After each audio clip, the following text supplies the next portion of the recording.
Austin housing market set to be a supernova in 2023. Stay tuned because at the end of this video, I'm going to give you the #1 city that I think is going to be the biggest boomtown for the Austin area in 2023. In this article, it actually says that Austin is going to be the #4th top city for 2023. So I think that's why we should talk about this. I almost did a full video breaking down kind of the things that Austin's actually facing and comparing it to this article to see how close things are. So if you want me to do a full breakdown on what 2023 may potentially look like for the Austin area, drop a comment below and I will get to that video. So what I'm going to do is go break down the areas that I think that if you're looking at buying or investing in 2020, at the end of 2022, 2023, the areas you're going to see the biggest boom over the next few years. Now, there's a lot of things happening in the news right now. You know, inflation has come down a little bit and interest rates did just drop. So that's something that I would talk about for my other video. But let's just say 2023 isn't as crazy as people think. So these are some of the areas that I would be looking at and that I'm personally looking at investing in 2023. Now, stay tuned though to the end of the video. I'm going to give you my #1 area that you should be looking at. Now, I think if you're looking at these areas that are impacted by Tesla, they're impacted by Samsung and a lot of these other businesses. Now, one thing you're going to say to me, Jeremy, or you're going to hit in the comments right now, that's totally fine, is that, Jeremy, there's so many tech layoffs.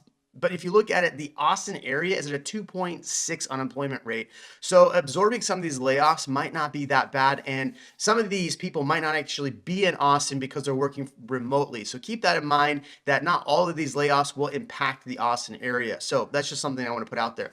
But let's talk about this. The areas that I'm looking at heavily that are impacted by the Samsung plant are these. #1, Georgetown. I think Georgetown is one of those areas that's embracing the growth. They have a Costco coming there. They have the Amazon stuff that's there. Now look, Amazon is potentially laying people off, so that might not be the biggest thing for them. But there's infrastructure right now in Georgetown, and Georgetown is really embracing the growth. Right now, the median price in Georgetown is $434. And if you look at the Georgetown ISD, they're rated a B+. Now, when I look at areas that I'm looking at investing, I'm always looking at schools and prices and make sure that I can rent in those areas. So I think Georgetown's one of those areas that you might be breaking even if you can find one of those zip codes or those neighborhoods with a low tax rate. That's where I would recommend looking. So Georgetown's really, really high on my list. Now you're looking at me going, Jeremy, these prices sound high, but if you look at the MSA, which is the area around Austin, the median price right now is $460. Now that number has come down pretty dramatically from $550. Yeah, I think it's really important that you look at some of these areas that are below that median price. So Georgetown being one of those. Now, if we look at another one that I think is definitely going to benefit from this is, I think, Manor is going to definitely benefit as well. And then Manor gets the best of both worlds, right? Because Manor's close to Tesla and it's close to the Samsung plant and it's close to the Samsung plant right now. So I think, and Manor's only like 20 minutes to downtown Austin. So Manor is one of those areas I think is going to greatly benefit. And so if you're looking at this area right now, Manor is 406. So definitely further down. And their school district isn't the highest school district on here, but I've met with the superintendent and they are growing. So they're rated a C+ right now. So I think Manor is definitely prized to definitely see a lot of growth. Now, here's what's interesting though. When I look at these areas, I look at where HEB is. So if you don't know HEB is the big grocery store. Those areas that HEB are in are areas that are vastly growing. If you look at Manor, Manor does not have an HEB yet. So I think once Manor really gets the HEB going, once they get some of this development going, I think Manor is going to be that area that you definitely keep an eye on. Now, if you're looking at Manor, I highly, highly recommend this neighborhood. If you're listening right now, I recommend this neighborhood. Now, why do I recommend this neighborhood? #1, I tell you about property taxes all the time and how they're going to impact a homeowner. And they impact investors as well. But I'm looking at Whisper Valley. They have a really low tax rate, really great neighborhood. If I'm a buyer right now, or maybe an investor and they're selling some investment properties, I am looking in Whisper Valley. So that's me. All right, and there's actually people that I've met at Tesla that said, hey, I bought in Manor in Whisper Valley because of you, and I couldn't love it more. So thank you for those people that have said that. One area I haven't talked about that's in this kind of like North Loop area is Pflugerville. I think Pflugerville is set to see the biggest growth because of its location. Now, Round Rock's definitely going to see growth from this too.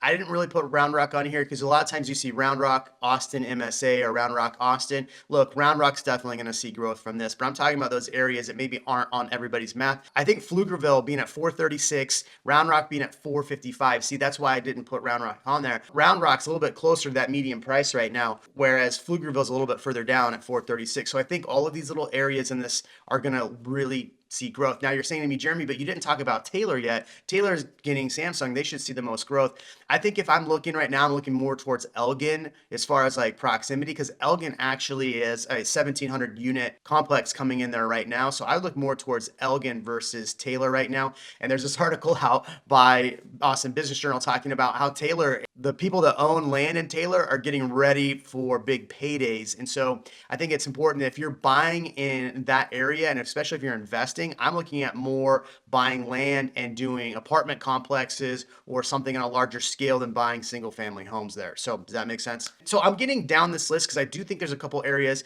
that are going to see the biggest growth, and they're not even like in the areas that you think. Now, I've talked about Kyle in another video, so I'm not going to talk about Kyle now, but Kyle's really embraced the growth. So I think you got to look there. Del Valley. Now, Del Valley is one of those areas that gave up a lot of tax incentives to Tesla. It's close to the airport. In fact, that Hornsby Bend area, if you look at the school district, Del Valley, it's a C plus, but it runs up, the map for this runs all the way up to that Hornsby Bend area, which is just north of Tesla. So if you're looking at this area, quite a few different complexes and new builds coming to this area. So this is why it's not as high on my list of places, because there's a lot of development happening there right now. And so since you have a lot of different development going and you have kind of higher tax rates, it's lower on my list. I would pick probably over Del Valley. I'd probably pick Pflugerville, because those areas are going to get a little bit better representation, because people are going to go work at Samsung, or people are going to go work at Tesla, or they're going to work downtown. So that's why I really like Pflugerville, probably the most out of those. Now let's talk about an area that I think that people are just throwing under the radar or not even looking at. And that area is actually South Austin, between like Mopac and 35. Now this area is an area I've personally been investing, and I think this is one of the best areas because there's not very much more room for growth, but there's people that want to be close to downtown. It's still pretty close. It's actually closer than Kyle to go to Tesla. Now, it's not going to get the benefit really of Samsung up north. You still have the benefit of being close to downtown. So I really think this little area, 78745, 78748, are still going to see a lot of growth over the next few years. So if I'm looking at investments, I'm looking at, plus some of this area is like a 1.6 to 1.8 tax rate. So that's pretty helpful as well, that Manchaca area. So that's where I'm looking. Now, a lot of you are going to say to me, Jeremy, but what about Liberty Hill, Leander, Cedar Park? Those are all north. They're close to the Domain. I think all of those are great. In fact, I actually like the area that's just north of the Domain, which is the Wells Branch area. If I'm going to buy a home or invest in this area, I'm looking more towards this area for a few reasons. Proximity to downtown, proximity to a lot of things.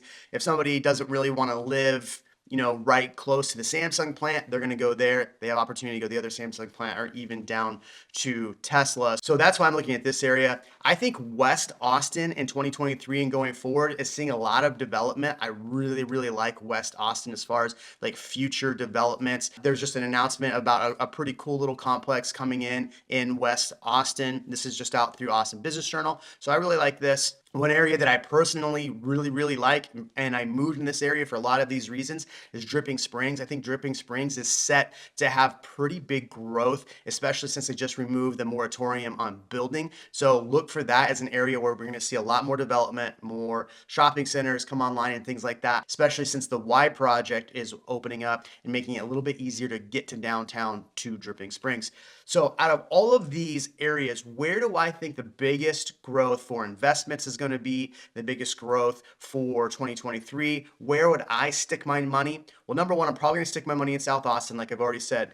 But if I'm looking for future development, 10 to 15 year growth plans, I'm looking primarily actually at Hutto. I think Hutto is going to greatly benefit from the Samsung plant because it's right up the street. Now, Hutto's doing some things too. There's a lot of rumors about Hutto bringing in more manufacturing plants and a lot of different things. So I think Hutto is one of those areas that that you have to keep an eye on. And the school district here is rated a B plus. So that's why I think looking this area is not too bad. And on top of that, right now, the median price for the Hutto area is $415. I think Hutto is that area that's going to see the biggest impact in growth from both Samsung and Tesla. Now, Hutto has been plagued with things with their city council and stuff like that from a while back. I think once they get these things taken care of, I'm finding land or property in the Hutto area because I think it is set to see the biggest growth and see the biggest benefit from all of this new development. What do you think? Drop a comment below. We'll see you in the next video.